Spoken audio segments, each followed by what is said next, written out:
Hmm. Hai sahabat, mohon maaf ya aku baru banget bangun tidur. Tunggu sebentar.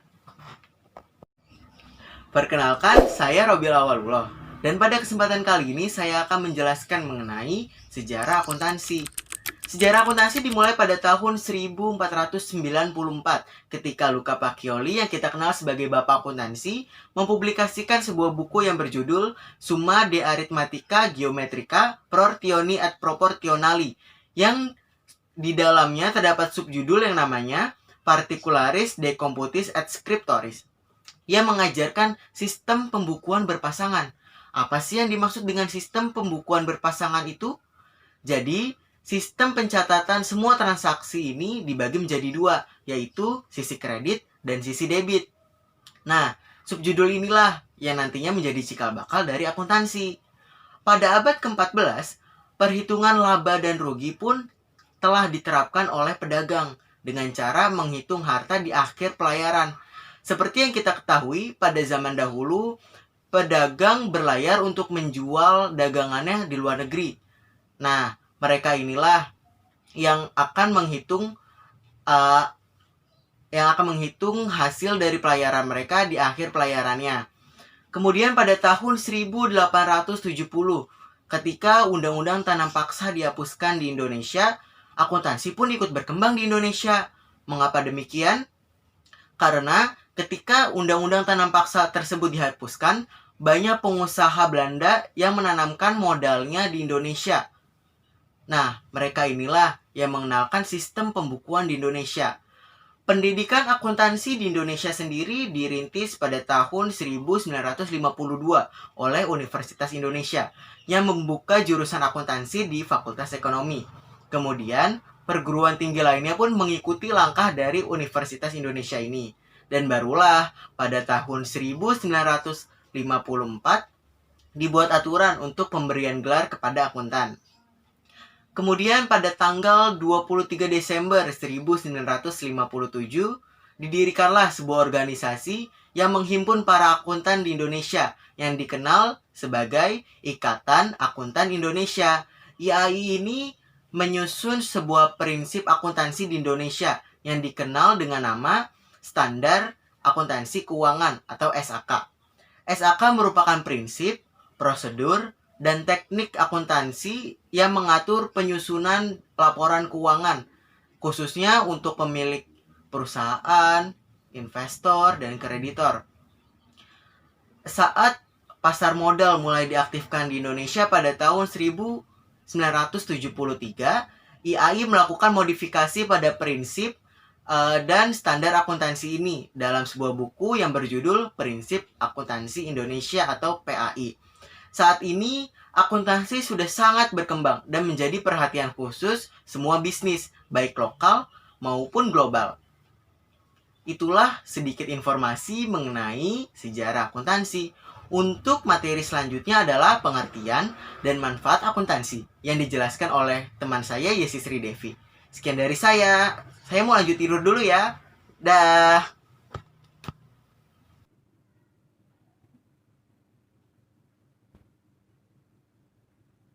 Halo, Assalamualaikum warahmatullahi wabarakatuh. Saya Yesi Devi akan menjelaskan materi tentang pengertian serta manfaat akuntansi.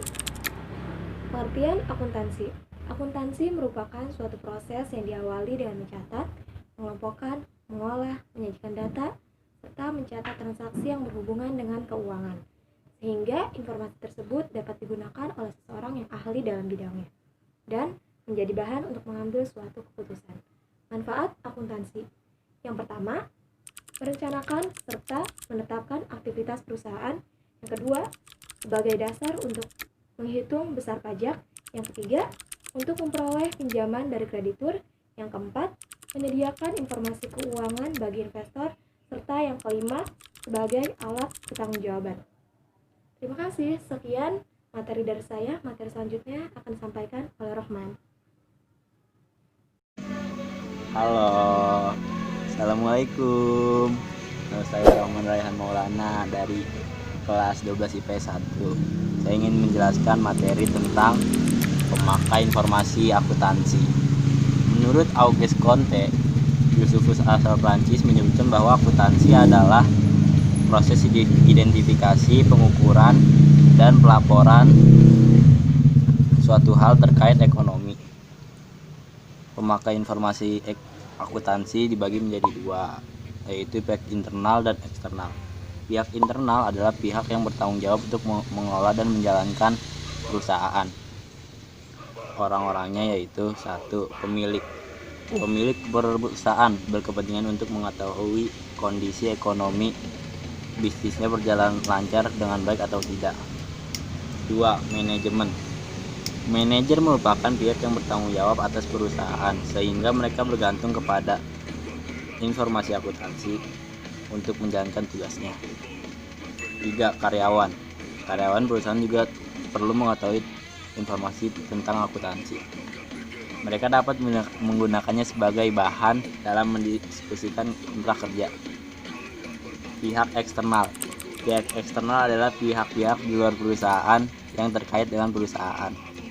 Orang-orangnya adalah 1. Kreditor.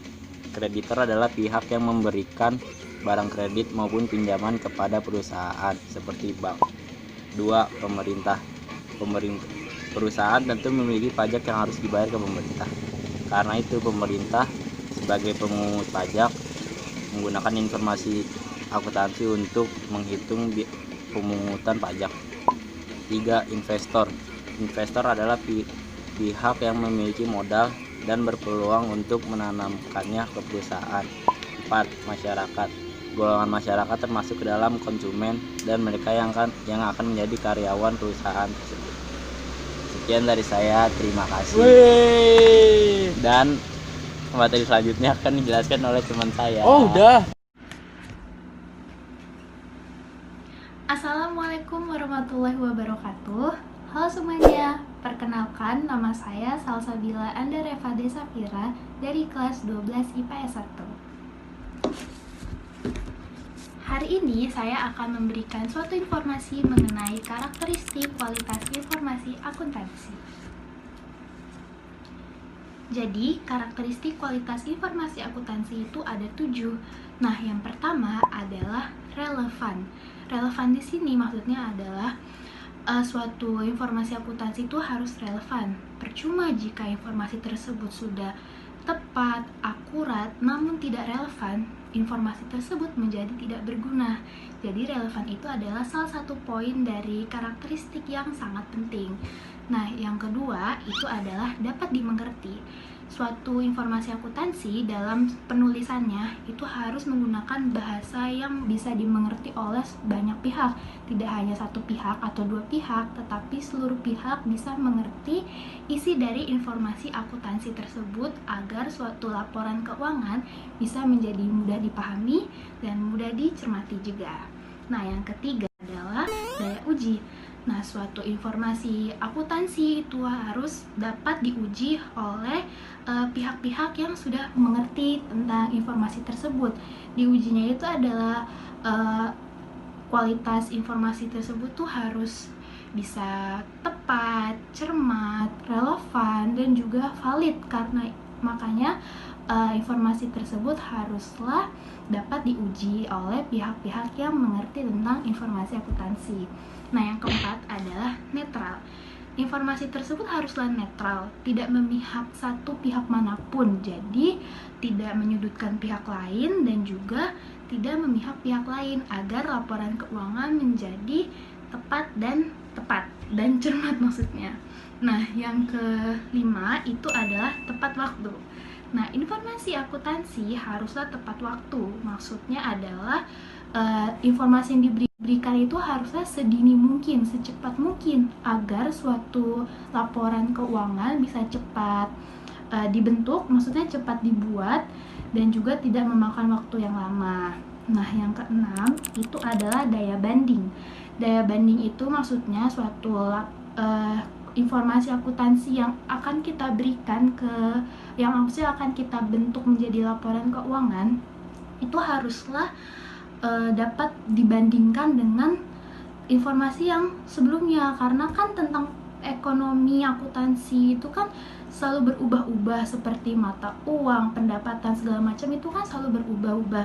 Nah, harus bisa yang akan kita buat ini bisa dibandingkan dengan laporan tahun lalu atau beberapa bulan yang lalu gitu. Nah, jadi yang ketujuh, yang terakhir itu adalah lengkap. Lengkap di sini maksudnya adalah dari 6 poin yang sudah enam poin yang sudah disebutkan di atas itu haruslah lengkap, semuanya sudah tercatat di informasi akuntansi, barulah informasi akuntansi tersebut bisa disebut sebagai informasi akuntansi yang lengkap. Nah, segini dulu ya video karakteristik kualitas informasi akuntansi yang bisa saya berikan. Lanjut ke video selanjutnya.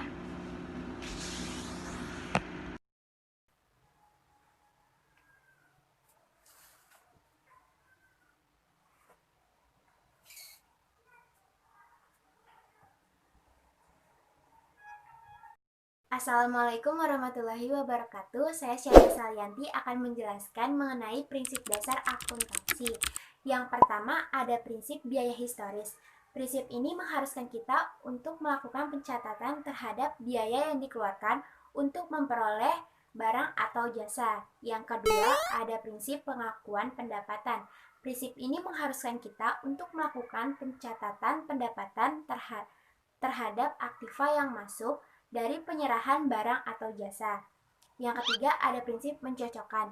Prinsip ini mempertemukan pendapatan dengan biaya yang dikeluarkan. Tujuannya untuk menentukan keuntungan bersih dalam periode tertentu. Yang keempat, prinsip konsistensi. Prinsip ini harus dilakukan secara konsisten, baik dalam bentuk metode, teori, pedoman maupun praktek yang sama yang ditetapkan pada periode sebelumnya. Yang kelima ada prinsip pengungkapan penuh. Prinsip ini mengungkapkan penyajian informasi secara menyeluruh, baik yang bersifat kualitatif maupun kuantitatif. Yang keenam, prinsip entitas ekonomi. Maksud dari entitas ekonomi adalah sistem informasi ekonomi harus berdiri sendiri.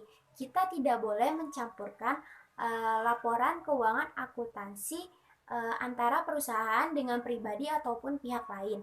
Yang ketujuh, prinsip periode akuntansi. Sebuah laporan keuangan harus dibatasi dalam periode tertentu. Yang ke-8, prinsip satuan moneter. Segala bentuk pencatatan transaksi harus dapat dinyatakan dalam bentuk yang bisa diukur. Yang kesembilan ada prinsip kesinambungan usaha, yaitu sebuah usaha ekonomi harus berjalan secara berkesinambungan kecuali ada peristiwa yang menghentikannya seperti bencana alam. Yang ke-10 ada prinsip materialitas, yaitu prinsip yang mengakui adanya pengukuran dan pencatatan akuntansi secara material atau bernilai.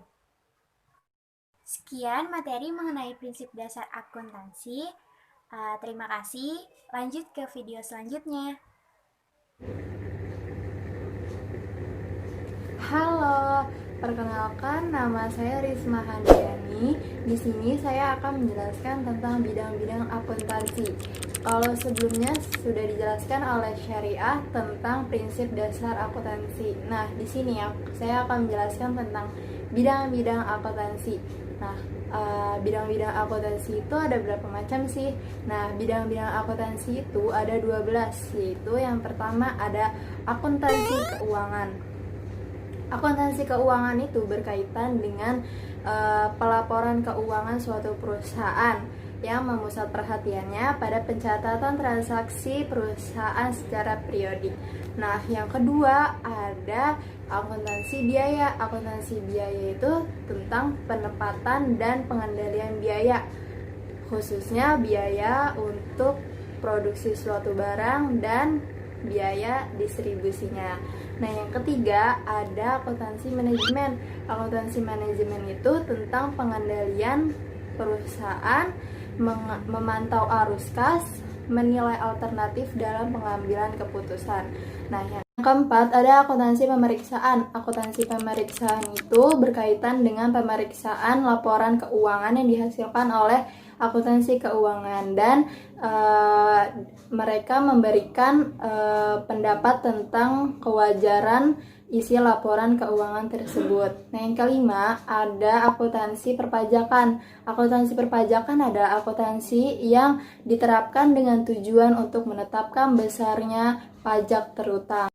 Yang keenam ada akuntansi internasional. Yang ketujuh ada akuntansi lembaga nirlaba. Akuntansi lembaga nirlaba itu berkaitan dengan organisasi-organisasi yang bertujuannya tidak untuk mencari laba atau keuntungan. Yang kedelapan ada akuntansi anggaran. Akuntansi keanggaran itu tentang perencanaan keuangan perusahaan untuk jangka waktu yang masa akan datang, analisis serta pengendaliannya. Yang kesembilan ada akuntansi sektor publik, yaitu kajiannya tentang pengelola anggaran APBN dan APBD. Yang ke-10 ada akuntansi pemerintahan. Yang ke-11 ada sistem akuntansi. Yang ke-12 ada sistem informasi akuntansi. Sekian, itu adalah bidang-bidang akuntansi. Assalamualaikum warahmatullahi wabarakatuh. Saya Stevi Ustasya dari kelas 12 IPA 1. Kali ini saya akan menjelaskan bidang profesi akuntansi. Bidang profesi akuntansi adalah akuntansi yang bekerja di perusahaan dan bertanggung jawab atas segala fungsi akuntansi serta keuangan di perusahaan. Yang pertama, ada akuntansi pemerintah. Akuntansi pemerintah adalah akuntansi yang bekerja di dalam lembaga-lembaga pemerintah yang tugas utamanya adalah mengendalikan keuangan negara atau kekayaan negara. Yang kedua, ada akuntansi publik. Akuntansi publik adalah akuntansi independen yang bekerja secara perorangan maupun berkelompok untuk memberikan jasa kepada perusahaan dan organisasi bisnis maupun non-bisnis. Yang ketiga, ada akuntansi pendidik. Akuntansi pendidik adalah akuntansi yang tugasnya untuk mendidik di bidang akuntansi, melakukan penelitian serta pengembangan di bidang akuntansi. Dan yang terakhir, ada akuntansi pajak. Akuntansi pajak adalah akuntansi yang ditetapkan untuk menerapkan besarnya pajak terutang. Sekian dan terima kasih. Selanjutnya akan ada penjelasan etika profesi akuntansi oleh Safiatun Nisa. Nama saya Safiatun Nisa Labibah. Di sini saya akan menjelaskan tentang etika profesi akuntansi. Etika atau kode etik akuntan adalah aturan perilaku akuntan dalam memenuhi tanggung jawab profesionalnya. Ada 7 etika akuntan, yaitu yang pertama, tanggung jawab profesi. Akuntan senantiasa menggunakan pertimbangan moral dan profesional dalam setiap kegiatannya. Yang kedua, kepentingan publik. Akuntan dalam bertindak selalu mengacu pada kerangka pelayanan publik, menghormati kepercayaan publik, dan menunjukkan komitmen atas profesionalismenya. Yang ketiga, integritas. Integritas artinya memenuhi integritas setinggi-tingginya dengan cara bersungguh-sungguh dalam mengemban profesi akuntan. Yang keempat, ada objektivitas. Artinya netral dan tidak terpengaruh dengan benturan kepentingan lainnya. Yang kelima, ada kompetensi dan kehati-hatian. Seorang akuntan harus memiliki sikap kompeten, kehati-hatian, dan tekun. Yang keenam, ada kerahasiaan. Seorang akuntan harus menjaga kerahasiaan yang diperolehnya dan tidak boleh menggunakan atau menyebarluaskan informasi tersebut. Yang terakhir yaitu standar teknis. Seorang akuntan harus menggunakan jasa profesionalnya sesuai dengan standar teknis dan standar profesional yang relevan. Sekian video kali ini, kurang lebihnya mohon maaf. Assalamualaikum warahmatullahi wabarakatuh.